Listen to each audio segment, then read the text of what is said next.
A new car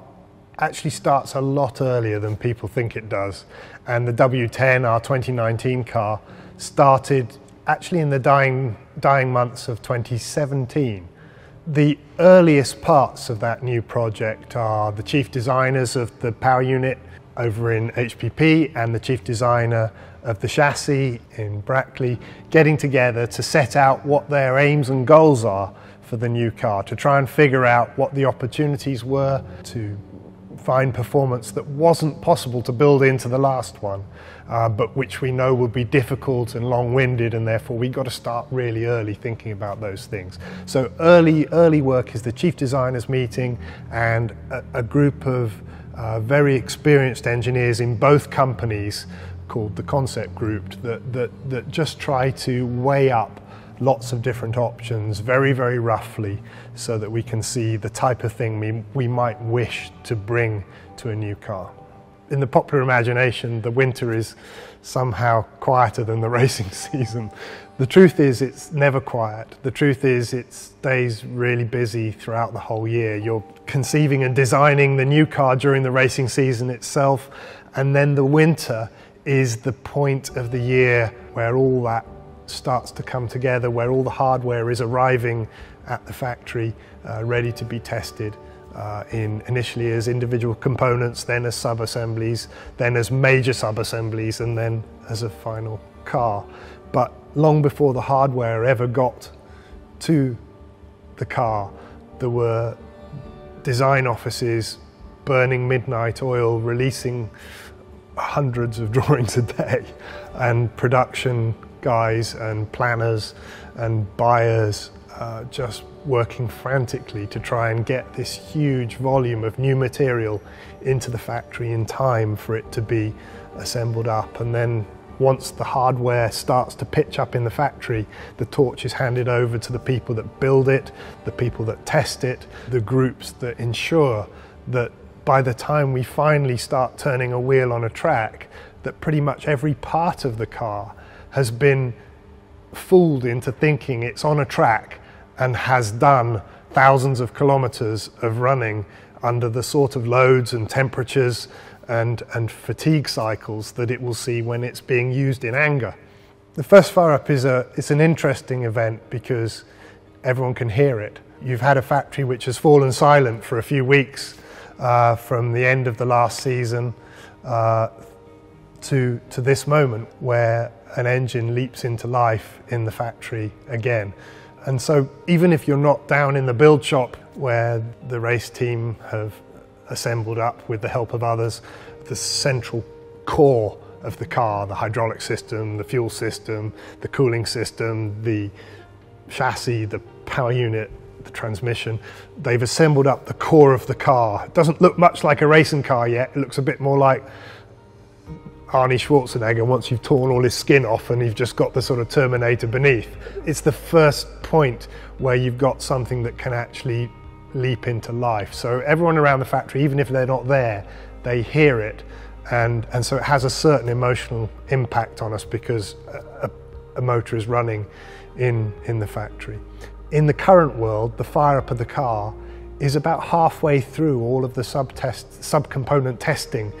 work that gets you from first bit of hardware in the factory through to being at Melbourne ready to race. The car build period is a really busy time of a Formula One team's life. The period that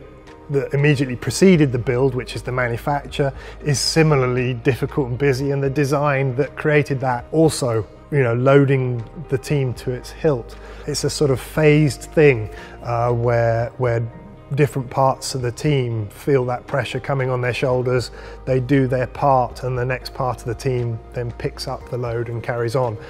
The interesting thing is that the drivers throughout this period are both physically absent but ever present in this new car, because this is the time of year when we're building and preparing the car where the drivers are building and preparing themselves for the challenge that's to come in the next year. So although they're not physically present, the car itself is something which they have played a big part in, because every single track event that we've had over the preceding season. Every time that car has turned a wheel, in every practice session, in every qualifying, in every race, at the end of those sessions, the drivers sit with us and they tell us, corner by corner, lap by lap practically, what the car was doing, where it was strong, where it was weak, what they need to be different if they want to be better, if they want us to be better.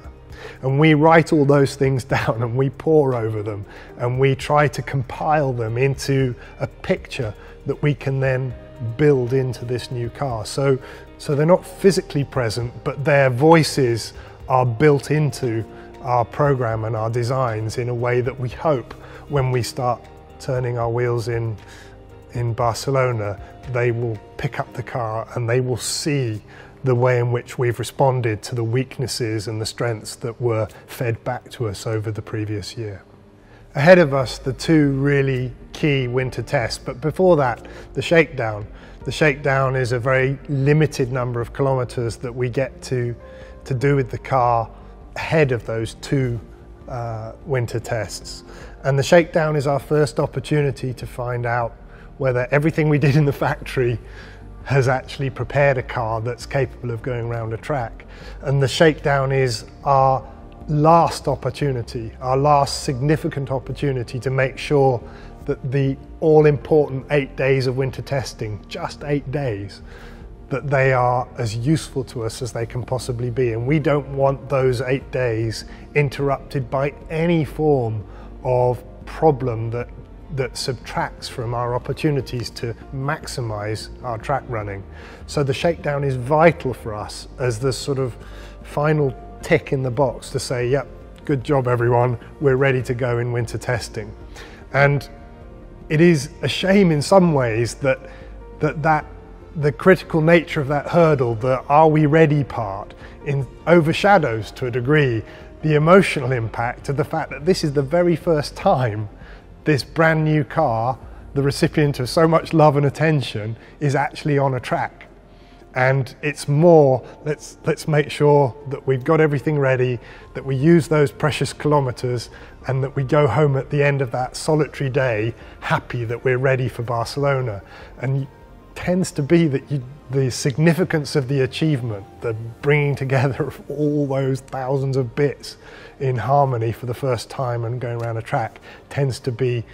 playing second fiddle to just the mechanics of let's make sure we're ready for the real thing, which is in a few days' time. But